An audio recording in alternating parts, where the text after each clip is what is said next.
Almost a quarter of the world's 7 billion people are living in countries highly vulnerable to food crises. That's according to leading charity ActionAid. It looked at 28 countries and picked out the ones least able to cope with climate change, depleting natural resources and high food prices. Pakistan is considered the most vulnerable and the least prepared country.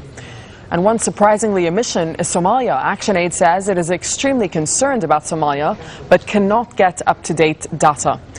Ethiopia, Zambia and Kenya are also ranked amongst the 10 most vulnerable countries, but the report also identifies them as 3 countries most ready to deal with future changes. Peter Gresta sent this report from the Kenyan capital, Nairobi.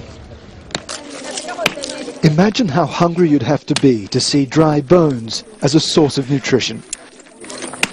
In Turkana in Kenya's far north, it's all they have left. Here, the government has spent nothing of the funds it lavished on agricultural development in other areas of the country. It's one reason Kenya now ranks as one of the world's most food-insecure nations. Across Africa, most farming is by hand on tiny, overworked plots. Even in the naturally fertile Rwanda, farmers struggle to survive. Now, a joint report from the UN's 3 big food and agriculture agencies argues that volatile global food prices has made crucial investments all but impossible. It is, says the FAO, a modern problem. From 2007 onwards, we start to see an incredible fluctuation and volatility of market price, which really push the poorest to the edge and often really put the most vulnerable people in higher difficulties and create a lot of instability in the area. In Nairobi's cereals market, traders complain that when prices are low, farmers can't afford to invest in the land, leading to shortages.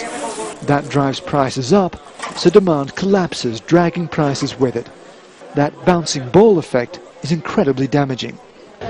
Recently, the Kenyan government introduced price control legislation. It said that was to protect the poorest from those international price fluctuations. But the report warns that that kind of action only makes things far worse. That's because although price controls protect consumers from outside influences like rising fuel costs, it makes it harder for farmers to cope with internal shocks like drought.